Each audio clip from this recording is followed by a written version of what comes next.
couldn't keep pace with Mika Hakkinen was because he put a bit of extra wing on the grid. His straight line speed was 289 kilometres an hour compared to Hakkinen's 303 in the drive. He's got a wet setup, Martin, I think. Well, this could help him. This could help him. Michael Schumacher's in 5th position as you watch the first two. Barrichello, and if it was hard for Hakkinen to pass Barrichello before, when he did so at the Adelaide hairpin, just look at what it's like now. You're looking at it from Alesi. He's spun. Alesi's spun. Off goes Sean Alesi. That's exactly where he went off in an earlier race years ago in the Ferrari. He's kept the engine going, but will he get out of the gravel? No, he tried to pull away too quickly. He's thumping the steering wheel. And Alesi should have just, so easily let that clutch out. To be honest, I think he was beached anyway. So Alesi having a harmless spin in terms of damage, but look how angry he is, and I do feel for him because there's not a lot you can do. It's the Chateau d'Eau, ironically the water tower corner, and Alesi certainly found plenty of water there, didn't he? Shaking his head with a mixture of rage and frustration as Heinz Harald Frentzen moves up into 3rd place, Schumacher into 5th. Here's a replay, and the Sauber just spins as though it was on safety car. Glass. Safety car is out, Murray. The safety car is on the track. They've declared that there's too much standing water, and they will now continue this race. They'll pick up Rubens Barrichello. There's waved yellows all the way around the track, so nobody can overtake. So Rubens may as well just back off now. His team should already have told him. They will have seen the safety car leaving the pit lane, so he may as well just calm it and make sure he doesn't have a silly aquaplane off the road. Well, this isn't going to make it any easier for Barrichello or for Mika Hakkinen behind him. That's the BAR team coming out, I should imagine, to get Jacques Villeneuve in from 10th position as Oliver Gavin, our British Formula 3000 driver for the European team, comes out in the Mercedes-Benz safety car yet again. He's been out several times in races this year, and it's time, while they're out behind the safety car, we'll go to a break.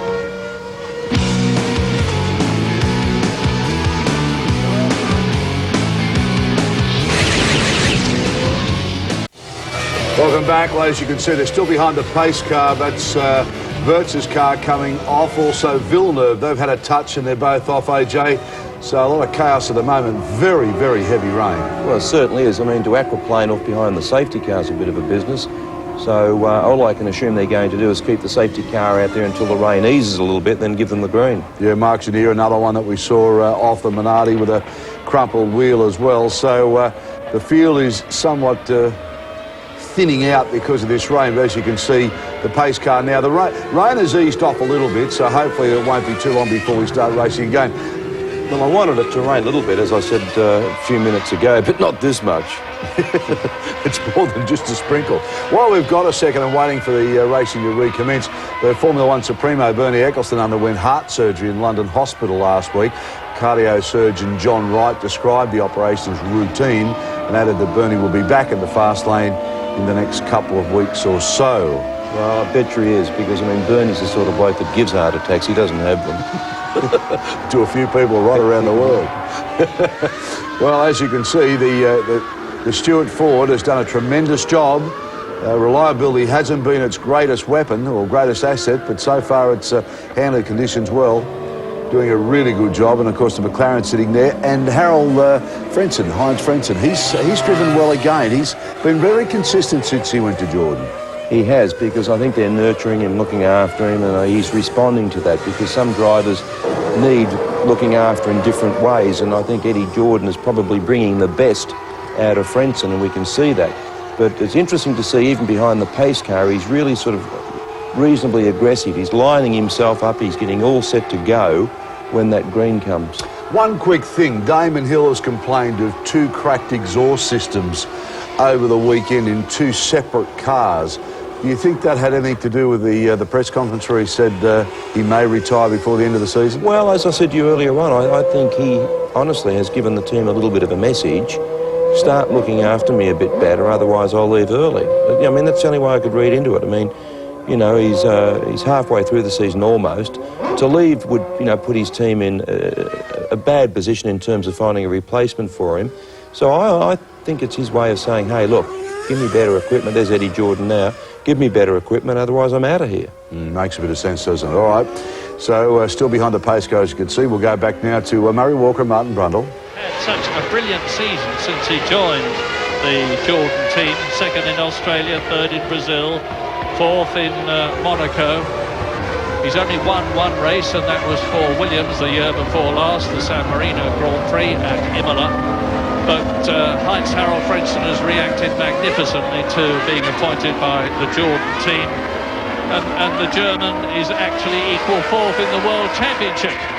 And talking about the championship, Häkkinen is looking at the present moment with a 4-point advantage over Michael Schumacher of extending it if they stay where they are, because at the present moment in second position Mika Häkkinen is on a potential 6 points, whereas Michael Schumacher is on a potential 3 points.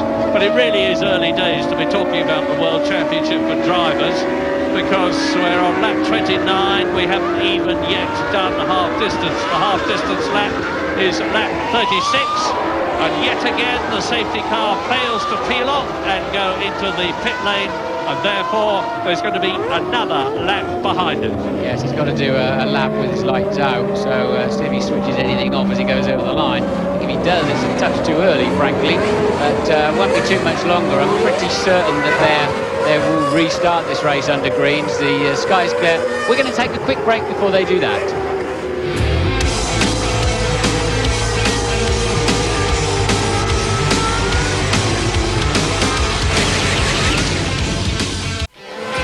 Welcome back. Have a look at this. At first, when we saw Barrichello doing this, we thought he was saying it's too wet to race. And we worked it out, AJ, that he was actually waving to the camera on the big screen. He was looking at himself at that speed. He could see himself coming around. There's a friend of yours, Patrick Head. Yeah, young Patrick. Yeah, there's a big diamond screen there on that corner, and he obviously just came around and saw the camera and thought he'd give his mum a wave in Brazil or something.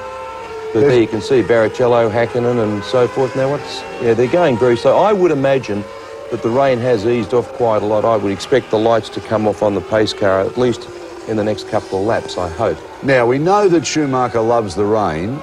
Because of this, he's closed up in distance behind the leader. This is his chance to be competitive. These are his conditions, and at least now the gap is closed. So this race really could unfold beautifully once this pace car leaves us. Oh, I mean, he is definitely the best driver. Well, he's the best driver in Formula 1, period, but he's also obviously the best in the wet. So this is his opportunity to have a go for it when that green light comes on. And you've said it many times, a great car is terrific in the dry, but can be pretty ordinary in the wet.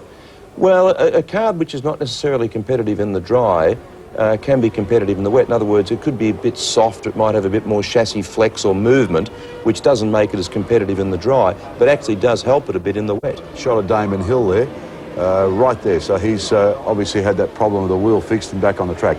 Alrighty, some nice slow-mos. Let's hope we see some fast ones coming up. We'll take you back to Murray Walker. He'll be pounds round for this last 42 laps. A lot of pressure in the paddock, and this is something I dislike a lot about Formula 1. A lot of pressure saying, oh, Damon should go now, he should go immediately, and all that sort of thing. You know, last September, everybody was fighting him as the hero when he won in treacherous conditions like this in Spa, and you know, carrying him around and saying how brilliant he was and all that sort of thing. And all of a sudden there's this big movement, oh, Damon, you should go straight away. Don't subscribe to it at all, and the man's still a world-class driver, and I'm looking forward to see it. I hope he just stays on it this afternoon to prove them wrong.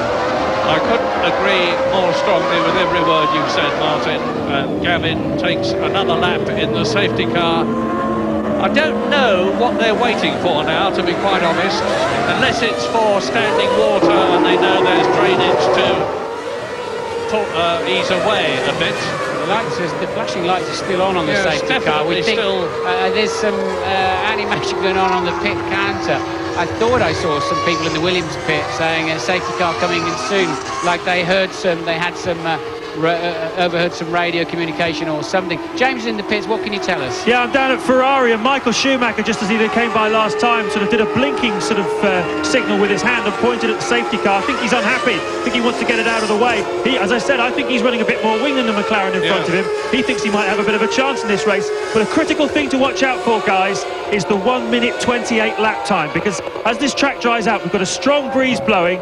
And as this track dries out, that's the time at which you've got to come back in again and change for the slick tyres. 1 minute 28 seconds. Thanks for that, James. 1 minute 28. We'll remember that. That was Fisichella that you saw spinning. He was in 8th position. I'm just seeing whether that was a replay and whether Irvine is now behind him or